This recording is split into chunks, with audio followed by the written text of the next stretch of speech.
67% of sales pros feel close to burnout at some point. I mean, I'm going to challenge this one and say it's even higher. If you have not felt close to burnout, then you are not a sales pro, in my opinion.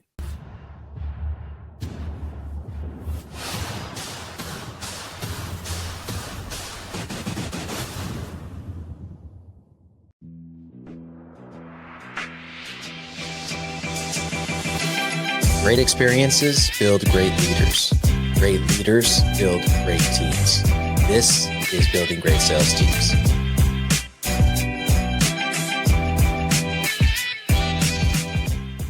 All right, guys, welcome back to Building Great Sales Teams. We're doing a solo dolo episode today, and our episode today is all about mental health systems for sales teams. And so this was a great conversation I had with a client, I would say a couple months ago, really diving into what it takes to maintain a mentally healthy sales team. Now, the client and that manager was very weighted on the side of mental health, kind of almost too much, right? So there is a balance when it comes to this because, when you're managing a large group of salespeople, they're going to be the ones that, and this is whether we're talking door to door or all the way up to, like a BDR rep or something like that. When you start having conversations about mental health or about work-life balance or alignments or values, there will be certain people that will take advantage of those conversations and use them to explain away underperformance. They'll use them to work less, essentially, and they'll use them to do things like less admin work or less grunt work, or they'll use them as excuses to decrease their controllable actions. So unfortunately, when it comes to mental health experience, you're going to have to lean heavily on experience. But a lot of what you're going to be dealing with is whether or not you can stand to lose people. And there's this weird push and pull between, all right, is it like we're working them too hard, or is it they're not working hard enough? And a lot of sales teams in general just push it to the max and survival of the fittest. While this is necessary to a certain degree, at some point you want to decrease the turnover rate. So let's dive into some of the stats that inspire conversations like this, right? 67% of sales pros feel close to burnout at some point. I mean, I'm going to challenge this one and say it's even higher. If you have not felt close to burnout, then you are not a sales pro, in my opinion. I mean, if you have not pushed yourself to that extreme, then you are not a sales pro. And also understand there's a difference between entrepreneurship and sales, right? So I know I have burnt out so many times when it comes to entrepreneurship. I can honestly say I've never burnt out when it comes to sales. Sales has always come natural to me and passively because I've always had my business, right? I've never had commission breath because the business was always making money, Another stat, poor mental health. When a salesperson has poor mental health, which them individually, this opens up a whole nother can of worms. But when a salesperson has poor mental health for any reason, the job or their personal life, they're going to have a 60% higher chance of missing quotas, 60% higher. And so if you guys are operating off of a BGST model, that means that they're 60% higher in missing minimums, because we're big on minimums here, right? And the last piece, which is, not a surprising stat at all, 37% feel comfortable talking about mental health with their manager. And so no surprise there. We typically keep the business, right? We keep minimums, the conversation, metrics, the conversation, and we save the mental health conversations or the opening for mental health conversations for one-on-ones. And so if you've only been at the company for 30 days, it's been all training, controllable actions, metrics, you know what I mean? But right around 6 weeks, you should have had a conversation by now with a trainer, a manager, or a regional, or the owner themselves in a one-on-one, and they should have asked you how you are doing. That's honestly one of the easiest tactics in this whole thing, is simply asking your person when you're having that one-on-one or when you have an opportunity to have that conversation, how are you doing, right? All right, so let's get into practical resilience tactics, okay? And so how do we create micro wins when it comes to mental health? And one of the easiest ways to do that is to set up your structure so that there isn't a constant grind. Whenever somebody has to constantly do the same thing over and over again, they are going to slowly but surely lose their mind. However, if you set up your systems and your structure to where they have a break where they can check out, Okay. And I'm going to use that word a lot, which is check out. There's a reason that Instagram and social media are so incredibly intoxicating to us and popular, and where a lot of business happens now. And it's because when we get on that phone and we start scrolling Instagram, I'm 100% guilty of this myself. We get to check out, we get to not think. It is the new TV, right? And so if you can build something to this effect into your structure, you're going to be in good shape. The first example of this that I ever saw was with the US Gold Firm. And that was a company that I was a marketing manager for. And Dustin Gallier was the manager. And basically, he had his team on a 45-15. So they would be on the phones for 45 minutes. They would be selling deals for 45 minutes. And then he'd give them a 15-minute break every hour on top of the hour, because it is a grind to constantly be on the phone and pitching people. So 45 minutes, 45-15. Now, when it comes to phone sales, I completely understand that because it's very intense, pointed work. When it comes to something like door to door, where you get to move, you're active, you're burning calories, you're releasing a little bit of dopamine as you're doing that, I'm good with like a 2:15, 2 hours to 15-minute break. That's the gas station run. That's the water run, whatever the case is. It's not about spending money at the gas station or getting caffeine or whatever, whatever you choose to do with that time. It's about being able to check out mentally and not be working anymore. And that's incredibly important in all of this, right? Same thing with BDR roles. Same thing with B2B, same thing with social media prospecting, same thing with anybody that's building email campaigns and responding to those who work in the CRM. You need to burn anywhere from 1 to 2 hours, I would say. Or not burn, run anywhere from 1 to 2 hours, I would say, and then probably a small break in between. Some people can manage this themselves. Some people, you can assign them an 8-hour workday, you can assign them controllable actions, and they can simply take breaks when they feel like they need to take breaks, right? But this is that weird push and pull, because if we set up the structure, then we have a system for this, right? And so we can hold people accountable to the system. Like, hey, did you take your break after 2 hours? Want to make sure that you took that time, you checked out mentally.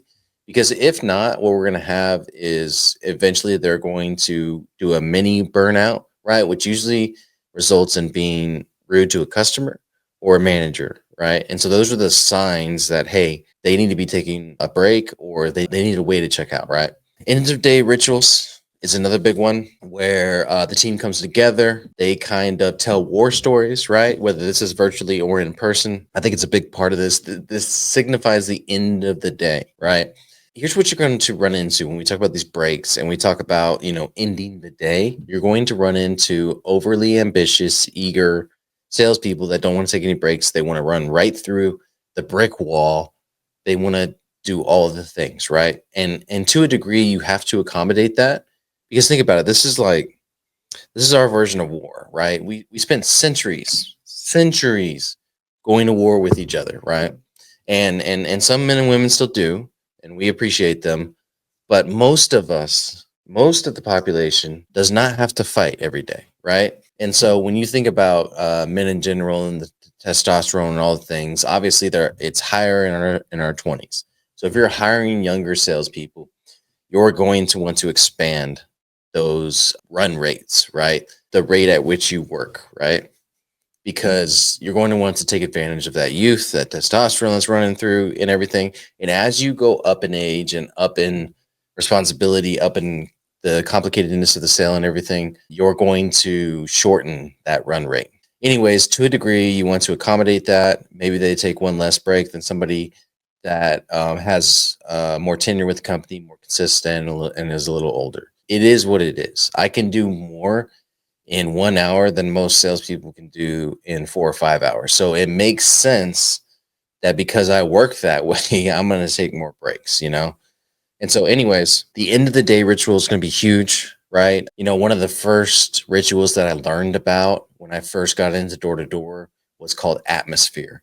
And this was by a company called Sidcore, and it was part of their system, right? And at the end of the day, everybody would meet up back at the office after knocking doors all day, and they would go through atmosphere. So basically, they would reflect on the objections that they had to overcome. They would get training on how to overcome them the next day.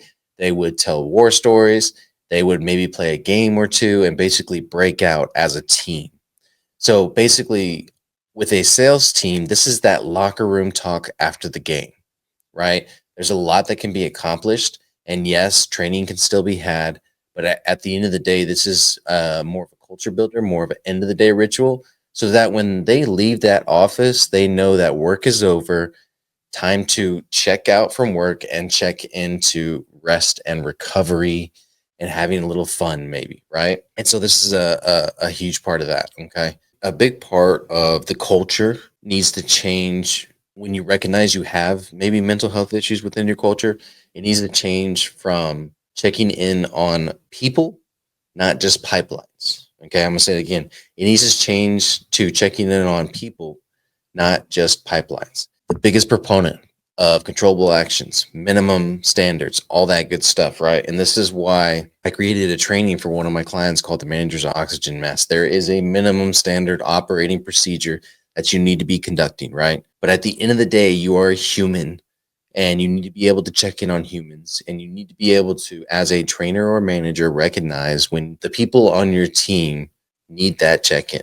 They need that one question, for me, that just penetrates everything with how are you doing, right? It opens up, it opens it up, and the first answer is almost always going to be fine. It's almost always going to be fine or good or I'm okay, No, John, but really, I want to have a real conversation. So you have to like requalify it. Really, how are you doing? Oh, I'm good. I had a day like this yesterday, and my parents are doing this, and all of a sudden they open up. You got to ask that question again so often. Okay. So encourage your leaders to check in on people, not just pipelines, and then normalize conversation around stress in team meetings. So the easiest way to talk about it is why we take breaks, right? Or why we have team nights, or why we end the day on this note, or why we have the culture chat. There's so many things within building a great culture that are de-stressors, that are motivators, that give us the dopamine hits that we need when we've been working hard for a while, right? And so normalize those conversations. And, there's some other ways that you can check in. Me and my family, the way that we make sure our kids are good mentally is we do a high-low buffalo, right? And some days we get standard answers that aren't really deep. And then other days we realize, oh, well, that thing that we did really, really upset them. And that was their low for the day. Or even the buffaloes. Buffalo is something surprising that happened to you. So high, low, buffalo. It's an easy way to do that. Okay. So when I was younger, I had a chip on my shoulder. And so if I felt like somebody had wronged me, my emotion went through the roof and all that. And I had a really good manager. It was one of my first jobs when I was like 16. And he would recognize when I felt I was getting to the height of emotion, right? And I was overly sensitive. And he would just tell me, take a day, take a day. You know what I mean? And we were in the food service industry, so it was not hard for him to replace me for a day. And so he would say, hey, Doug, you need to take a day. You need to calm down a little bit because it's not what you think it is. Your emotions are getting the best of you. And this happens all the time in sales. So don't be afraid to offer, and I don't want to be too PC here, but it's a mental health day. It's a day for them that they weren't expecting, that they got as a gift, right? Now, granted, you're not earning money that day. You're probably not getting paid. And obviously, if you're in sales, you're not earning commission. But if your manager forces you to do it and it's a requirement, not an option, then you kind of off the hook and you get to truly check out for a day. And sometimes salespeople need that. So you got to be able to recognize when that happens. Some of your comp plans are causing unnecessary pressure.